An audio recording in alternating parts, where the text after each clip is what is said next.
Shalom teman-teman gereja DMC Bahasa Malaysia, salam berkat di dalam nama Yesus Kristus saya ucapkan.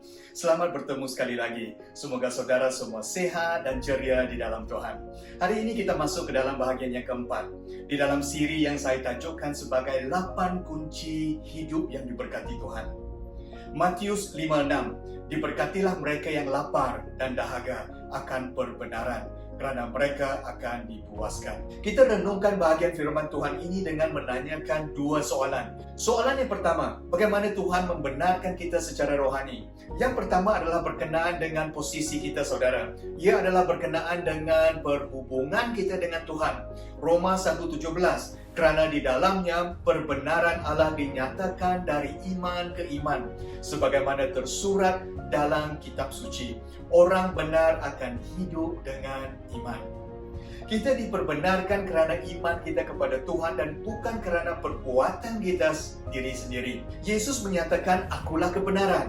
Bukan sahaja dia mengajar yang benar atau mengatakan yang benar, tetapi Yesus adalah kebenaran. Saudara, kebenaran adalah bergantung kepada seorang pribadi, yaitu Yesus Kristus. Oleh itu, posisi kita secara rohani adalah bergantung kepada siapa Tuhan dan kasih-Nya kepada kita, dan tidak bergantung kepada perbuatan kita.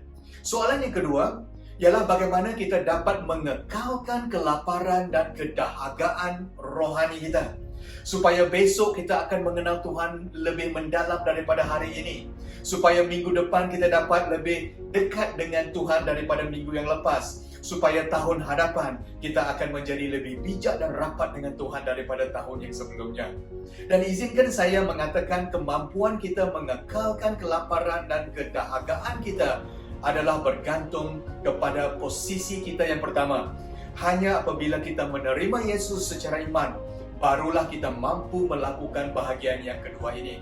Saudara, doktor akan mengatakan jikalau kita tidak mempunyai selera makan, kan? Appetite, maknanya kita sakit. Apabila kita sakit dan demam, selera makan kita akan turun. Kehilangan selera makan akan memberikan kita tanda bahawa ada sesuatu yang tidak mengena dengan kehidupan ataupun badan kita. Nah saudara, sama juga seperti rohani. Jikalau kita tidak selera untuk mengenal Tuhan, jikalau kita tidak dahaga akan perbenaran Tuhan, ada sesuatu yang tidak mengena dengan kerohanian kita. Kita tidak sehat secara rohani. Tubuh rohani kita memerlukan perlakuan gaya hidup yang baru, a new lifestyle, saudara. Persoalannya, apakah new lifestyle rohani kita? Izinkan saya cadangkan 5 langkah praktikal yang boleh kita lakukan untuk kita sentiasa berada di dalam kelaparan dan kedahagaan akan perbenaran. Langkah yang pertama yang boleh kita lakukan ialah kita ingat tentang kasih Tuhan kepada kita. Setiap hari kita ingatkan diri kita betapa besar kasih-Nya kepada kita. Kerana lebih kita mengenali bahawa Tuhan mengasihi kita, lebih kita akan mengasihi Tuhan. Amin, saudara. Efesus 3:17-19 mengatakan semoga Kristus mendiami hatimu melalui iman, dan kamu setelah berakar umbi dalam kasih akan mengerti bersama semua orang saleh betapa lebarnya, panjangnya, tingginya dan dalamnya kasih Kristus, dan mengetahui kasih Kristus ini yang tidak terjangkau oleh pengetahuan manusia, supaya kamu dipenuhi dalam seluruh kepenuhan Allah. Apabila kita mengenali Tuhan, kita akan dipenuhi dalam seluruh kepenuhan Allah. Jikalau kita benar-benar mengenali kasih Tuhan untuk kita, kita tidak ada pilihan lain kecuali mengasihinya, saudara. Jadi untuk kita mengekalkan kelaparan dan kedahagaan kita, kita harus mengenali dan ingat betapa besarnya kasih Allah untuk kita. Amin, saudara. Langkah yang kedua ialah untuk kita berhenti makan makanan yang tidak berkhasiat, spiritual junk food. Jikalau kita mahu memenuhi kekosongan hidup kita dengan gaji kita, dengan status kita, dengan kejayaan kita, dengan seks kita, dengan posisi kita, dengan kekayaan kita, dengan harta benda kita, saudara, kekosongan kita tidak akan dipenuhi. Kekosongan kita hanya boleh dipenuhi melalui seorang pribadi, yaitu Yesus Kristus. Amsal 15:14 mengatakan hati orang yang berpengertian mencari pengetahuan, tetapi mulut orang yang bebal menelan kebodohan. Jangan kita telan atau makan yang bodoh. atau junk food di dalam bahasa harian kita. Jikalau kita hanya memenuhi perut rohani kita dan dahaga rohani kita dengan spiritual junk food, badan rohani kita tidak akan sehat. Marilah kita makan dengan makanan rohani yang berkhasiat, seperti yang tertulis di dalam Yesaya 55:2. Yang ketiga, untuk kita sentiasa berada di dalam keadaan lapar dan dahaga akan perbenaran, ialah untuk kita bersama dengan orang yang seiman. Amsal 2:20. Dengan demikian engkau dapat menempuh jalan orang baik-baik dan tetap berada di jalan orang benar.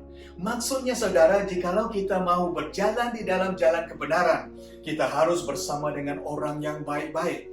Gereja dan kelompok sel adalah tempatnya saudara. Kita luangkan masa dengan orang yang lapar rohani, kerana mereka akan mendorong kita sentiasa lapar dan dahaga akan makanan dan minuman rohani. Yang keempat ialah untuk kita membaca firman Tuhan setiap hari. Alkitab adalah makanan rohani kita. Alkitab mengatakan bahawa firman Tuhan adalah roti, daging, susu, dan madu. Alkitab menggunakan metafor, saudara. Firman Tuhan sebagai makanan. Jadi hari ini, saudara, kita perlu membaca Alkitab setiap hari. Jadikannya sebagai gaya hidup yang baru kita. Dan langkah yang terakhir ialah kita menjadikan Tuhan nomor satu tujuan hidup kita. Bukan kejayaan, bukan kegembiraan, bukan berkat. Matius 6:33, utamakanlah kerajaan Allah serta perbenarannya, dan semuanya itu akan diberikan kepadamu. Kerajaan Allah dan perbenarannya menjadi prioriti hidup kita, tujuan utama kita, nomor satu di dalam hidup kita. Siapakah perbenaran? Yesus Kristus, kerana Dia adalah benar. Jadi hari ini saudara, inilah kunci berkat yang keempat. Kita lapar dan dahaga akan perbenaran dan kita akan dipuaskan. Dan ini hanya diperolehi dengan perhubungan kita dengan Yesus Kristus. Dan apabila kita berada di dalam sikap ini, kita akan diberkati. Mari kita berdoa. Tuhan, terima kasih atas firman-Mu. Hari ini kami minta pertolongan Tuhan untuk kami terus lapar dan dahaga tentang perbenaran Tuhan. Dan kami doakan supaya Tuhan activate selera kami untuk perkara-perkara rohani. Ajar kami untuk sentiasa berada di dalam kelaparan dan kedahagaan makanan dan minuman rohani. Terima kasih Tuhan, inilah doa kami. Di dalam nama Yesus Kristus kami berdoa. Amin. Terima kasih teman-teman sekalian. Sampai kita bertemu lagi di dalam sesi yang seterusnya. Tuhan memberkati saudara semua. Shalom.